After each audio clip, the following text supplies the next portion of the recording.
Iran's ballistic attack on Israel has really caused significant damage as per the claims by Iran's Revolutionary Guards. They claim they managed to target 3 of Israel's air bases. A video has been released by Iran media that shows Iran's Operation True Promise 2, that's what it's called, that's currently in action. Ballistic and hypersonic missiles were launched targeting Israeli air bases as claimed by Iran. Operation True Promise 2 was launched by Iran against Israel as retaliation over killing of a top commander of Hezbollah in recent times. 200 ballistic missiles, hypersonic missiles and ballistic missiles were launched towards Israel. They targeted 3 of Israeli's key air bases, namely Nevatim, Hatzerim and Tel Nof. Iran also claims that Mossad headquarters was targeted in precise strikes. Meanwhile, the Iranian Revolutionary Guard has issued a statement here stating that they had bombed Nevatim, Hatzerim and Tel Nof air bases. Basically, they confirmed this bombardment, but Israel says it hasn't really hit the target. Now, what exactly is stationed in these air bases in Israel? It has the F-35s and F-15 fighter jets that has been stationed at these air bases, which was used extensively in the ongoing attacks in Lebanon. We're looking at the attack against Hezbollah chief Nasrallah that's really started off this all-out war between Iran and Israel. I'm going to quickly cut across and bring in journalist who joins us live from Tel Aviv, Emily Botball. Thanks very much, Emily, for joining us on that. A quick word from you, Emily, to give us some sense on the safety of civilians currently in Israel. That's, of course, priority. Is the Israeli government at this point ensuring that your civilians are secure? Because right after the missile attacks, we heard a statement coming out from the government claiming that people are free, civilians are free to step out. It's a safe situation. From the visuals that we saw, though, that came in late last evening, didn't look like all is well. Of course. As you can see around me, we're currently right now on Dizengoff Square in Tel Aviv, a major central location. We are surrounded by civilians and Israeli people who are working around, going about their day after a massive Iranian attack, a launch of over 180 ballistic missiles at Israel. I am currently joined right now on Wednesday with Moti and Bar, who came to Dizengoff Square, where there is also a memorial for the victim of Hamas's October 7 massacre, the 1,200 victims. Moti, Bar, tell us how you feel this morning. Were you scared to go out of your house? So today we are really in a mixed feeling because yesterday was really scary. As you said, more than 180 missiles.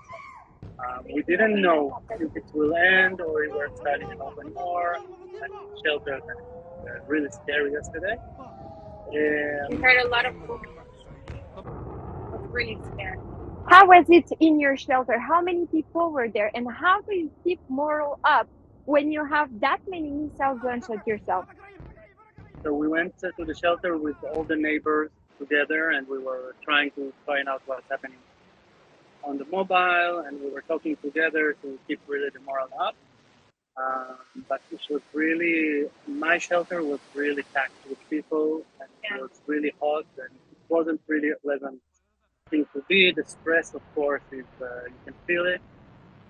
Now, we'll just to give a little bit of context, last night as well, an attack on the Tel Aviv light rail claimed the lives of 7 Israelis. 7 Israelis were murdered by a gunman and a terrorist, and a terrorist with a knife as well.